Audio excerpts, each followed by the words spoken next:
പല ഡോക്ടേഴ്സും ഒരു ക്ലിനിക്കിലേക്ക് ഒരു എക്യുപ്മെന്റ്സ് വാങ്ങുക ഒരു ഇമോഷണൽ അറ്റാച്ച്മെന്റ് കൊണ്ടാണ്. ഒന്നുകിൽ നമ്മളൊരു കോൺഫറൻസിന് പോകുന്ന സമയത്ത് അതിനെക്കുറിച്ച് കണ്ട് പഠിച്ച് അതല്ലെങ്കിൽ ആ ഒരു സമയത്ത് അവരതിൻ്റെ യൂസേജ് ഒക്കെ പറയുമ്പോൾ നമ്മൾ മോട്ടിവേറ്റ് ആവും. അതല്ലാന്നുണ്ടെങ്കിൽ ചിലപ്പോൾ നമ്മുടെ നിയർ ബൈ ഡെന്റിസ്റ്റുകളോ ഫ്രണ്ട്സോ ആരെങ്കിലും വാങ്ങിയിട്ടുണ്ടാവും.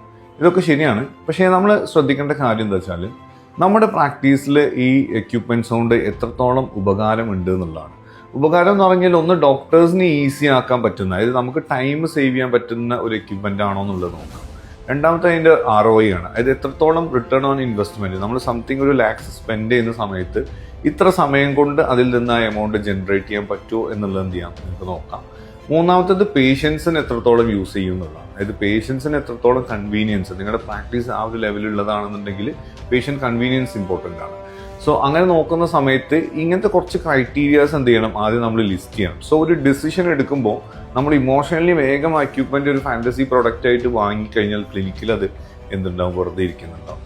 സോ അത് നമ്മൾ മാറ്റി ഇത് എത്രത്തോളം നമുക്ക് യൂസ് ചെയ്യാൻ പറ്റും എന്നുള്ളതിനെ കുറിച്ച് ഡീറ്റെയിൽ ആയിട്ട് പഠിച്ചിട്ട് മാത്രം എന്ത് ചെയ്യുക, നിങ്ങളൊരു ക്ലിനിക്കിൽ ഇൻവെസ്റ്റ് ചെയ്യുക. അതായത് ഒരു ക്ലിനിക്കിലെ എക്യുപ്മെന്റ്സിൽ ഇൻവെസ്റ്റ് ചെയ്യുക. കാരണം നമ്മൾ ഒരുപാട് ക്ലിനിക് ഓണേഴ്സിനെ കാണുന്നതാണ്. പിന്നെ കഴിഞ്ഞൊരു 10 വർഷത്തെ പ്രാക്ടീസിൽ നമ്മളെ ക്ലിനിക്കിലൊക്കെ സ്റ്റാർട്ട് ചെയ്ത സമയത്ത് ഇങ്ങനെ കുറേ എക്യുപ്മെന്റ്സ് വാങ്ങി വെച്ചതുണ്ട്. ഇതൊക്കെ വേസ്റ്റാണ്, വിൽക്കാൻ പോലും പറ്റില്ല. സോ ഇങ്ങനത്തെ ഒരു കാര്യങ്ങൾ നമ്മൾ പ്രത്യേകമായിട്ടും പുതിയ ക്ലിനിക്ക് സ്റ്റാർട്ട് ചെയ്യുന്നവരും നമ്മുടെ എന്ത് ചെയ്യണം, വളരെ കെയർഫുള്ളായിട്ട് ശ്രദ്ധിച്ചുകൊണ്ട് എന്ത് ചെയ്യുക, ഇൻവെസ്റ്റ് ചെയ്യുക എന്നുള്ളതാണ്. So thank you so much. ഞാൻ doctor Musavvir from dental CEO Kerala.